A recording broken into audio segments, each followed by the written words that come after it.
High friends, welcome to my channel Supriya foodly kitchen. আজ আমি আপনাদের কাছে নিয়ে এসেছি ঢ্যাঁড়স পোস্ত।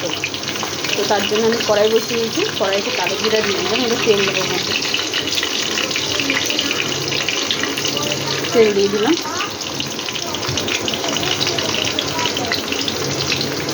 দেখুন বন্ধুরা, কালো জিরার গন্ধ বেরিয়ে গেছে। এবার আমি লম্বা লম্বা করে কেটে রাখা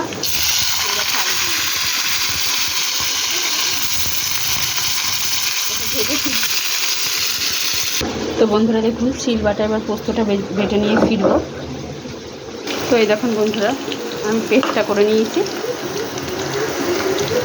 আলুটাও আমার ভাজা হয়ে গেছে। এবার আমি লম্বা লম্বা কেটে রাখা ঢেঁড়স দিয়ে দেবো। এবার একটু ভেজে নেবো ভালো করে এটাকে।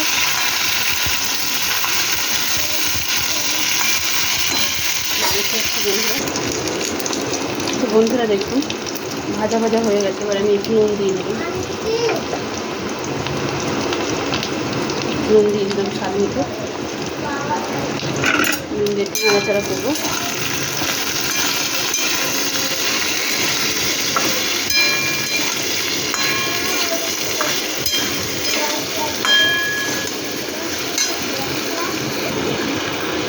হলুদ দিয়ে দিলাম।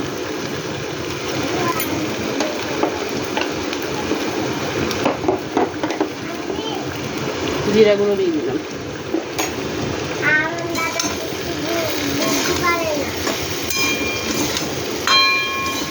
এটাকে ভাজা ভাজা করে ফিরছি। দেখুন বন্ধুরা,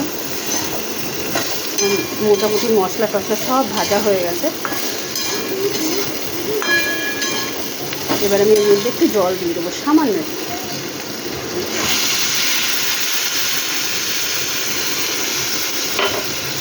হাফ কাপের মতো জল ছিল বন্ধুরা, দিয়ে দিলাম।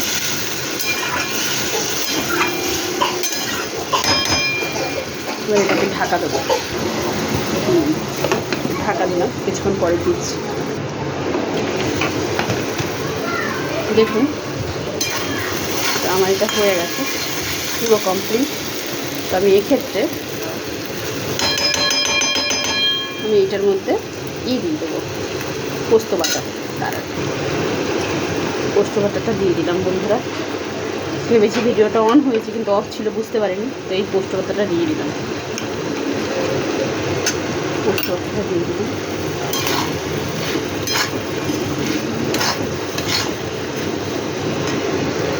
জলটা একদম শুকিয়ে গেছে, তো একটু জল দিয়ে দিলাম। জানি জলটা এখন দেওয়া ঠিক না, কী করবো বন্ধু, অন্য কাজ করতে করতে জলটা একদম শুকিয়ে গেছে। তো আমি আর একটু জল দিয়ে দিলাম।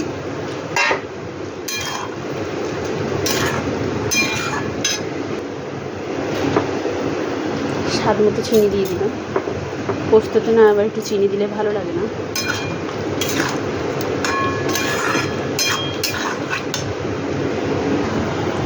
আর 3টে মতো কাঁচা লঙ্কা দিয়ে দিলাম।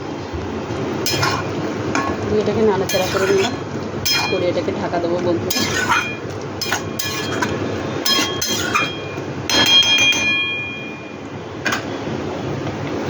আবার এটাকে ঢাকা দিলাম, 2 মিনিট পরে। এবার আমি ঢাকনাটা খুলি বন্ধুরা। দেখুন আমার পোস্ত পুরো রেডি হয়ে গেছে। দেখুন পুরো রেডি হয়ে গেছে আমার পোস্ত।